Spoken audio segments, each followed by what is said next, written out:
Hi everyone, welcome back to my channel. In this, I think this is part 5 of my Jesmonite mini series. I'm going to be talking about sealing.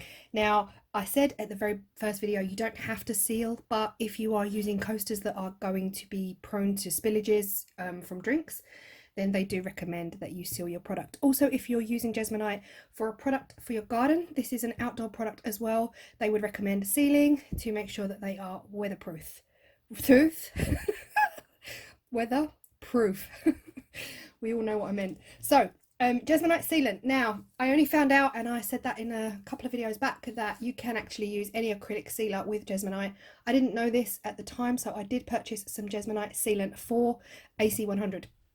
Now, I purchased mine from eBay because I didn't want to buy a huge bottle of it. I know that a little goes a long way, and they do, Jesmonite themselves and Flints and any other Jesmonite stockist that you find, they do sell Jesmonite AC100 sealant in huge bottles. So I found on eBay there is a company on eBay that sell them in much smaller quantities. My only guess is that they buy the big bottles and they decant it out into more smaller affordable chunks in a like a food bag with a nozzle on top. And this is the Jesmonite acrylic sealer. Poured a very small amount into this little cup, and I'm going to use a soft bristle toothbrush.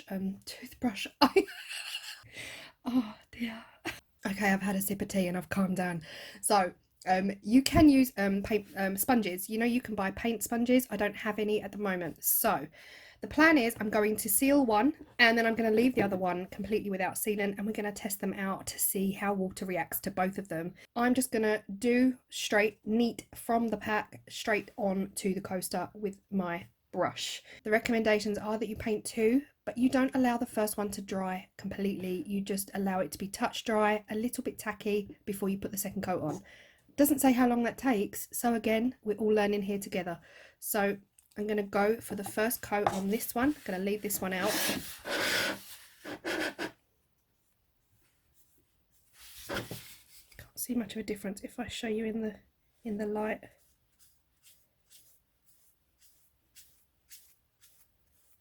I don't want to put it on too thick, but I don't want to put it on too thinly. So I'm just going to go over the whole piece like so. Make sure those edges don't drip.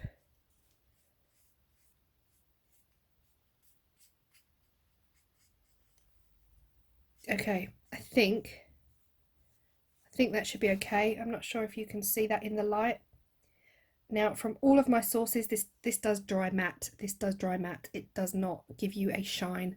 So I'm going to babysit this. I'm going to put it on a piece of plastic, and I'm going to babysit this. I'm going to come up in about 5 minutes and just test it.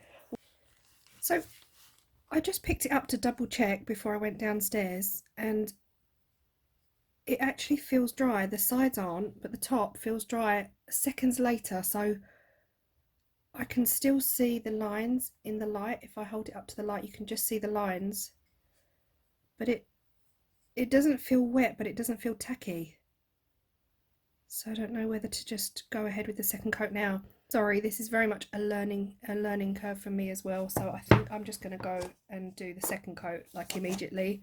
This is probably a whopping 2 minutes after the first, just because it says until it's tacky, but it's not even tacky.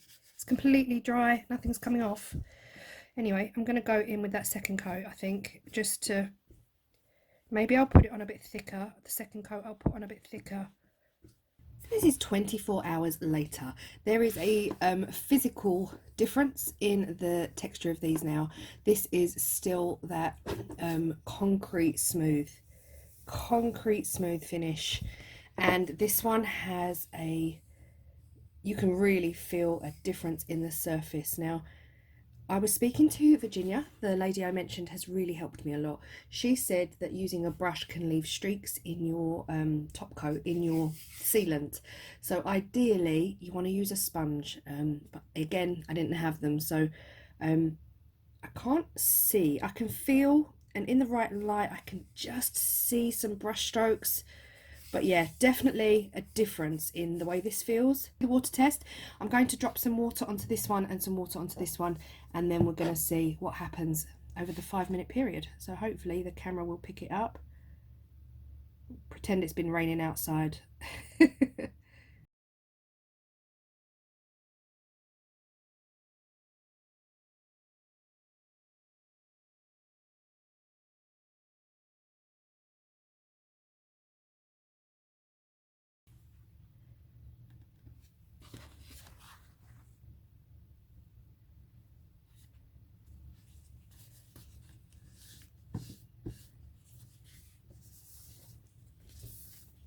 Visible difference. I was expecting the water on this one to soak in and go away and disappear, but it hasn't. And you would have seen these water droplets pretty much stayed as solid balls of water. These ones definitely spread out more. You can see it's marked the Jesmonite. We've got patches here now. But yeah, we'll have to dry that off thoroughly. But you can see where the water has penetrated the surface of the Jesmonite. Super happy. I think because this goes quite far, if I can kind of suss it out to not have those lines. I don't mind the texture, but I don't want the lines.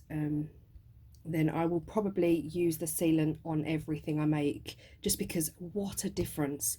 Now, I was looking up on the Jesmonite website, and I think it refers to the AC100, and you will need to recoat your Jesmonite. So if you're making something for the garden, then you will need to recoat your Jesmonite sealant every 8 to 10 years.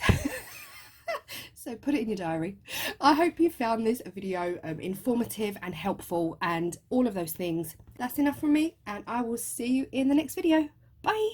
Hey everyone, this is just an update to let you know that I have heard back from Jesmonite. I emailed them a week ago asking them about the best sanding methods and the best way to use a sealer, and they have sent me an email this morning. I'm so excited.